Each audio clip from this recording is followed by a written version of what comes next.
Welcome to the July 28th meeting of the Portland City Council. Would you please call the roll?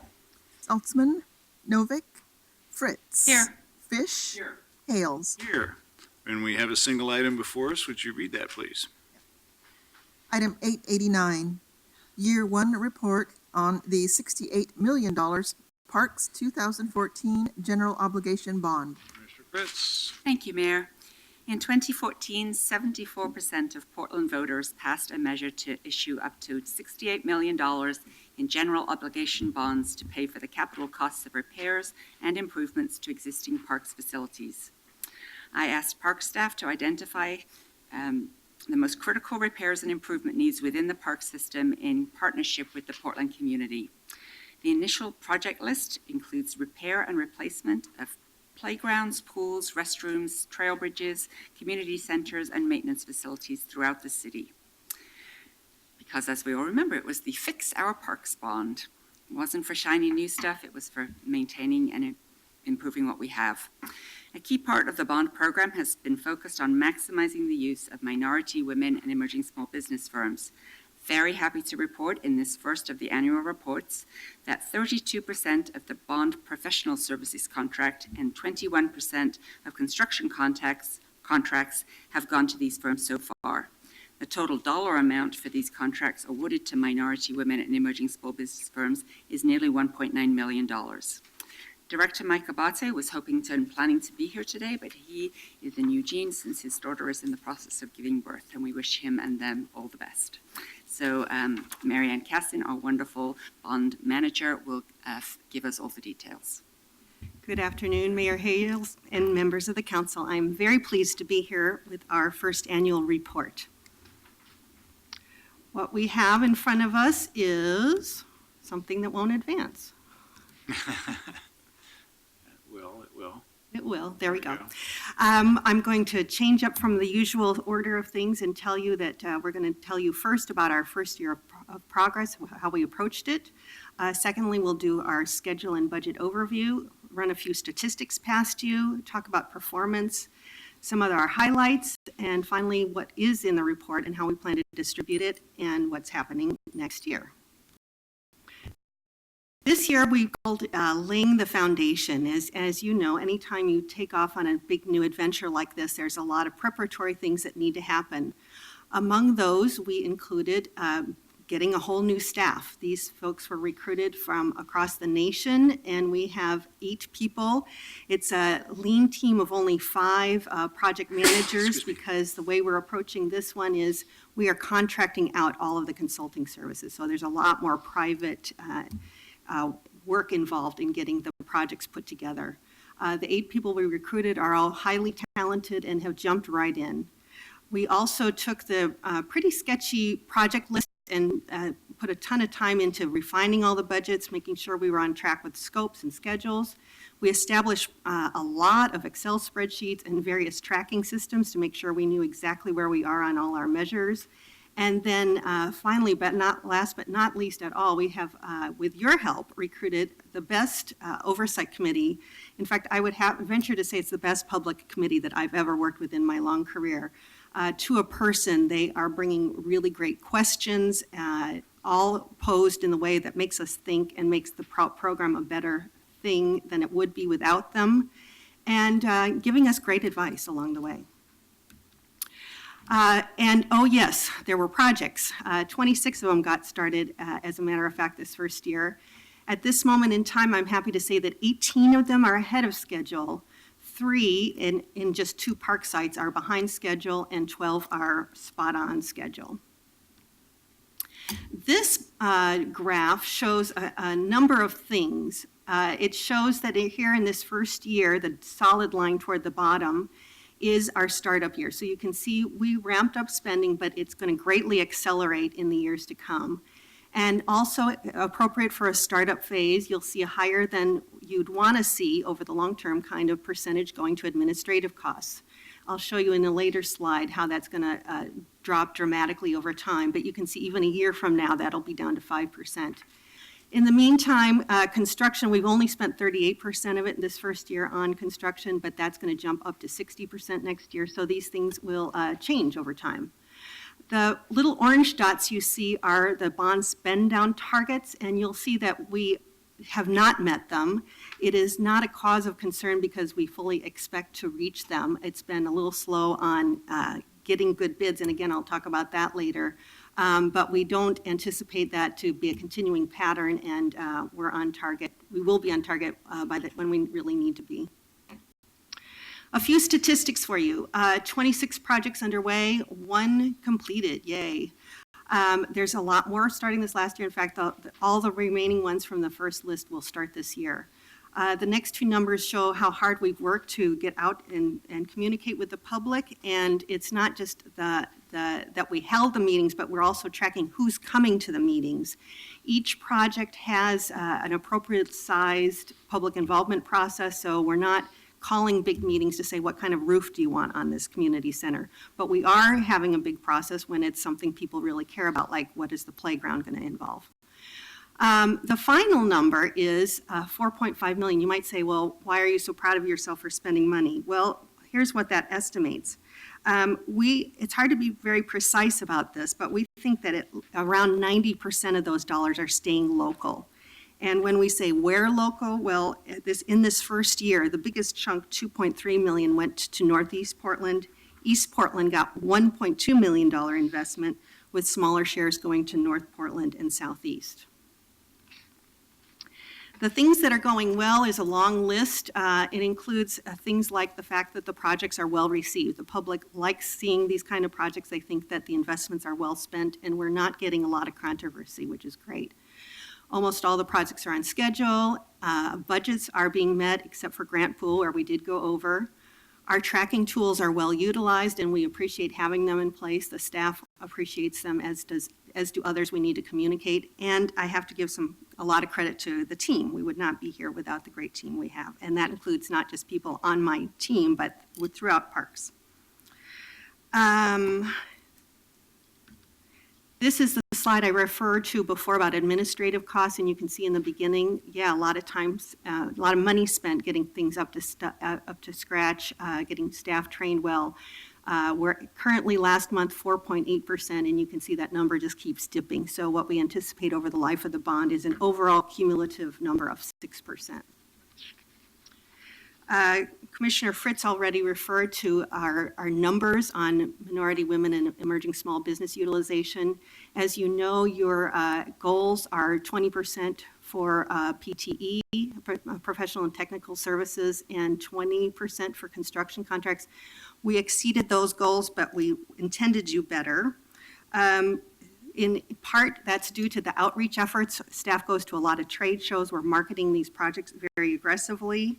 We put in place a tailored insurance program. We understand that some of the smaller firms, especially in the design world, have trouble meeting all of the insurance requirements we put out there as a general rule. So working with the city attorney and risk management office, we tailored the requirements to the type of service they're providing and did it in a uniform, consistent way so that those aren't the barriers that they were.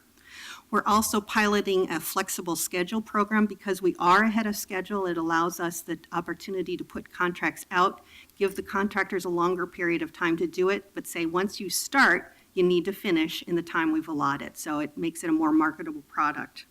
And finally, we've taken a lot of advantage of the wonderful prime contractor development program. It's been a perfect match for our projects, and a lot of kudos to the procurement office staff for their help in putting us together with the contractors that this would really make a difference to. This graph might be hard to look at at first, but it's telling a really good story. On the black on the left, that's the individual contracts for professional service that are going to consultants that are not MWESB.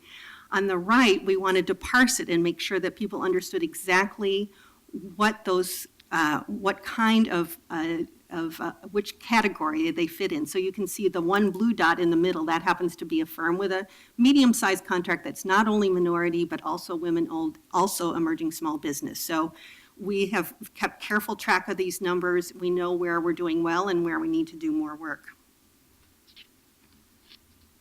Not quite as rosy a story for construction contracting, but it's the same kind of analysis.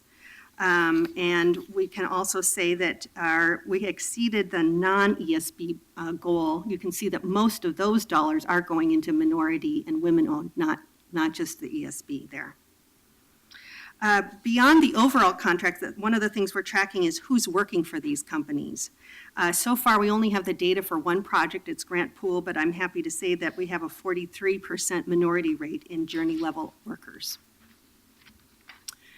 So on to challenges. If I had to name one, it would be an easy answer. It's the bidding climate. The construction market remains very tight.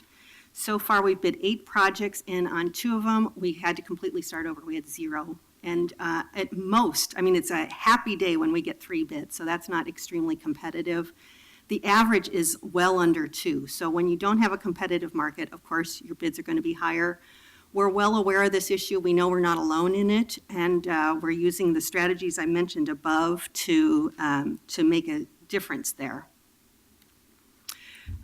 Some of the project highlights include Grant Pool, and I was so happy to be out there on July 25th. Gorgeous day, great week to open a new pool ahead of schedule, or at least ahead of when the public expected it.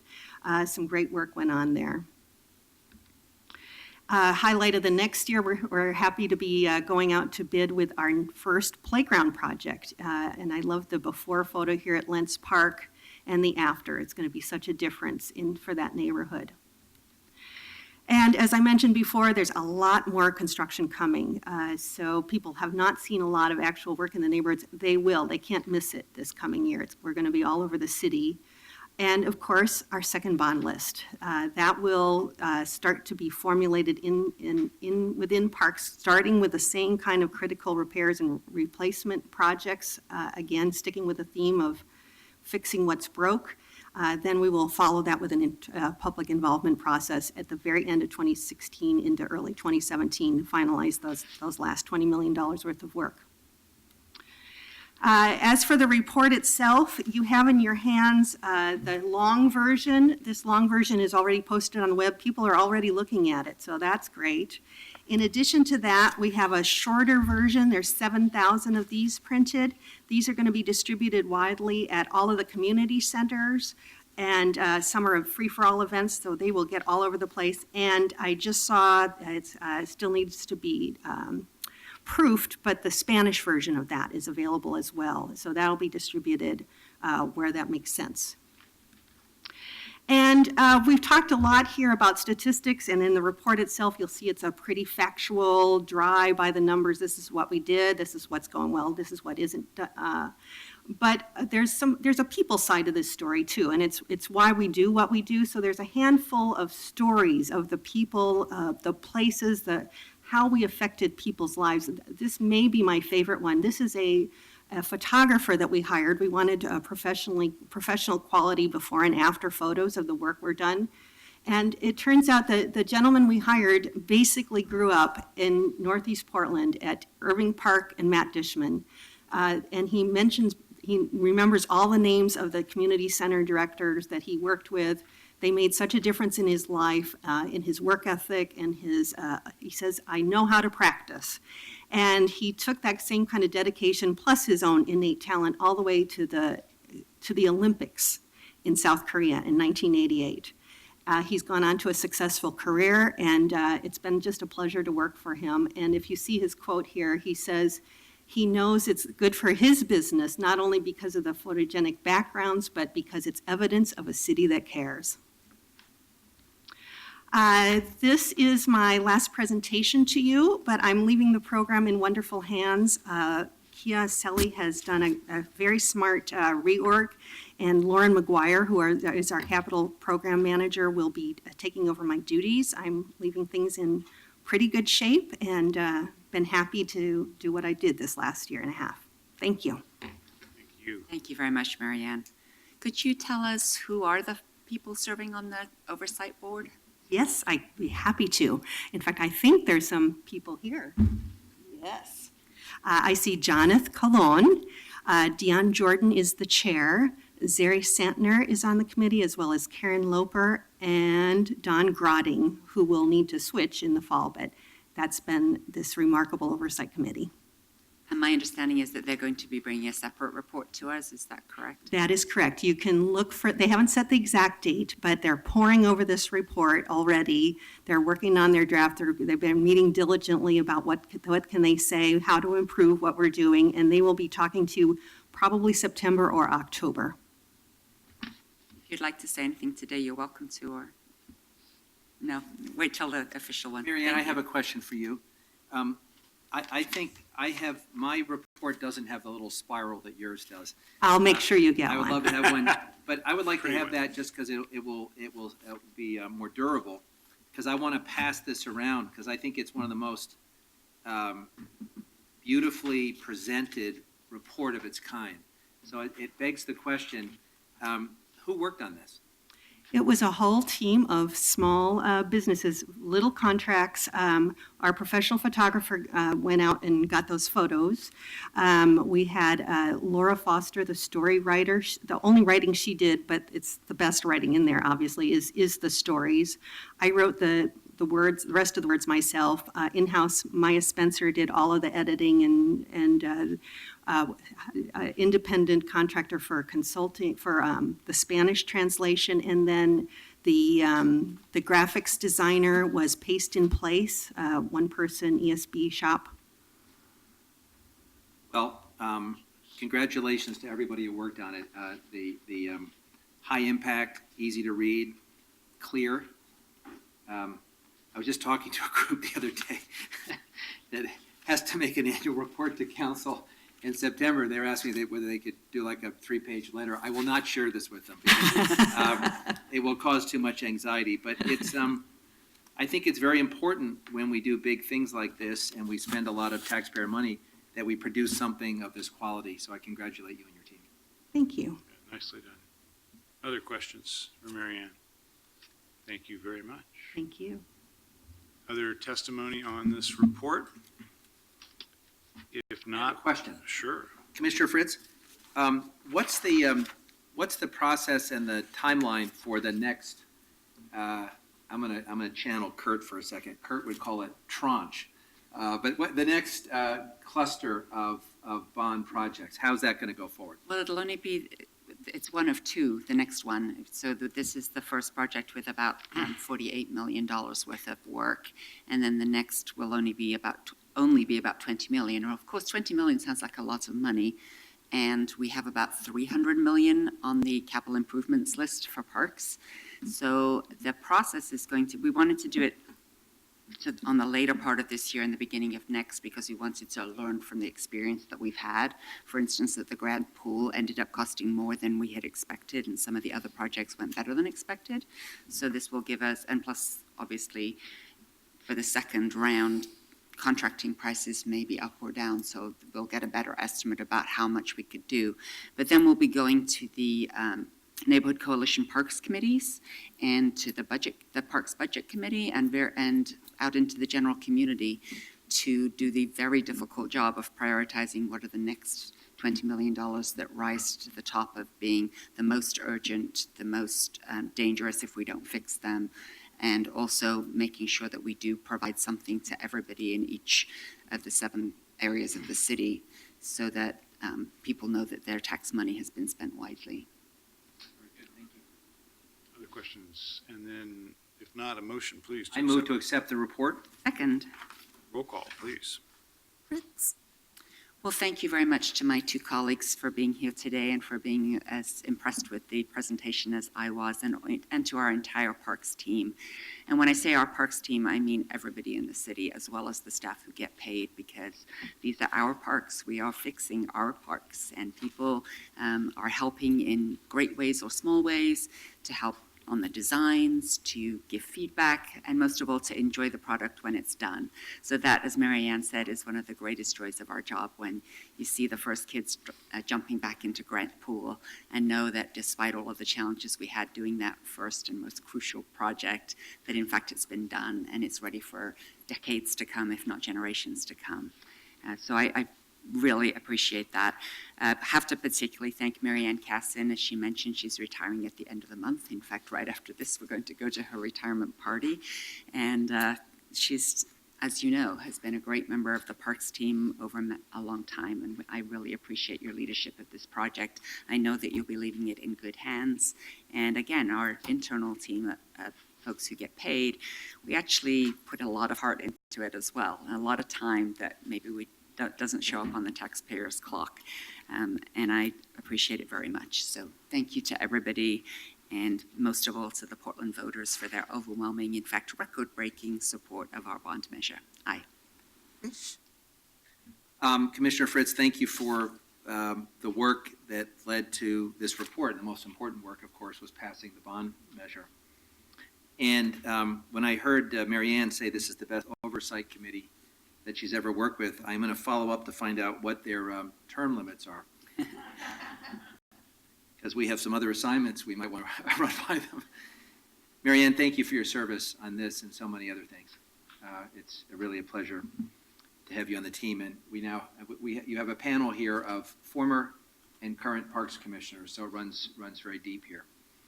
And I would just say that now that my family is back in Oregon, we're using our parks more than ever. So we're grateful that the voters have given us these resources to make these improvements. And we, like most Portlanders, love our park system, and we're grateful for this treasure. So thank you very much. Aye. Hales. Well, thank you, Commissioner and Parks Bureau, and we'll celebrate this progress, and then very shortly we will celebrate you, Ms. Casson. So great job, as always, and bon voyage. Aye. Thank you all. We're adjourned. 3 minutes.